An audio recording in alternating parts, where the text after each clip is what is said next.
What's the most useless thing you own? I've never got rid of a broken laptop over the past decade or so. I've managed to rack up 5 of them that I've somehow convinced I'll one day do something with, as if anyone's just waiting for me to show up with a 2008 HP with a broken keyboard and a wobbly power socket. I moved house earlier in the year and, rather than doing the sensible adult thing and taking the opportunity to throw them out, I brought them with me.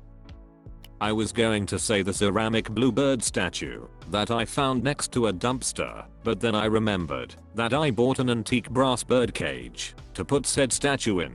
It doesn't do anything besides hold my garbage bird and a succulent. So, I guess my answer is the antique brass bird cage for my garbage bird statue. A comb. I'm hairless.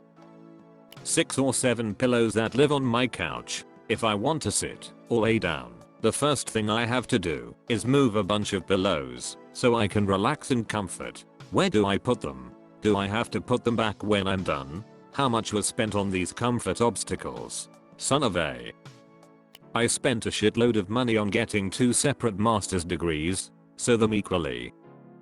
A large didgeridoo made out of tree limb that I bought when I was in Australia and had shipped back to the US. I cannot play it and it just sits there.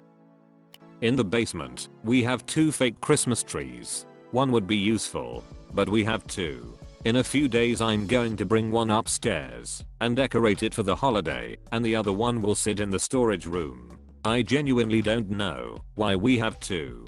I used to have 2, put one up for sale for €15 a couple of years ago. Somebody came for it, and I gave it to them for free. I only put a price on it to weed out the people that take anything, as long as it was free. I have never seen anybody so happy with a crappy fake Christmas tree. So if you really don't need, maybe think of giving it. Someone might love it.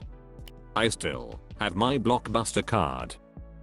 A broadsword and shield. I'm not a reenactor, these aren't hanging on my wall. Not sure why I still keep them in the garage. A buckle from a former landlord. I rent an apartment in Russia for a year. When I moved back to France I gave them some foie gras I still had.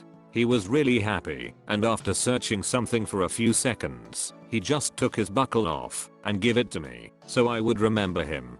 He was a nice guy. I keep this buckle in a drawer. A bread maker. Yes, I will set it up the night before, so I get fresh bread every morning.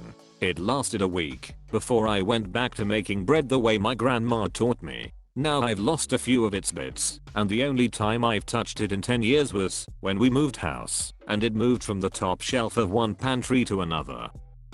I got an electric carving knife for our wedding 9 years ago. I thought this will be great to carve turkey or ham when we host holidays. We have yet to host a holiday or open the box. Someday, maybe. My old college textbooks. The resale value on them was so poor, thanks to ridiculous new editions coming out each semester rendering these books useless for future students, that I figured it would be better to keep the texts as resources down the road. Then the internet erupted, and now all that information, and way more, is available at the click of a mouse. I'll never forget how I dropped $150 on a new edition abnormal psychology textbook that the professor insisted we would make heavy use of, to the point that she held a raffle for one. We did not open that book once all semester, as everything was on PowerPoints available online. The bookstore offered me $20 to buy it back. A test paper from 2009 that I accidentally brought home from school, and now I can't give it back. A brand new shower head. I only have one shower. It's perfectly fine. I'm still not sure why I bought it. Let me tell you a story. I work construction, nothing to do with plumbing, and I had a really hot girl living next door on the same floor. So one night around 9 she come to me only in a towel and asked if I can take a look at her shower head. Is broken. I'm a good handyman, so I said okay. I can't refuse her almost naked girl late at night. So as a coincidence recently I had purchased a few shower heads at a good price, that being the reason, and thinking I will get a better price from some guy I know. But long story short I changed her shower head, and we had hot sex all night. Just kidding. She thanked me and paid €20 for the work. saying that her boyfriend will give me the money for the showerhead next day because porn logic don't apply in real life. Another shorter one today. I hope you liked it. Thanks for watching, and I'll see you all tomorrow.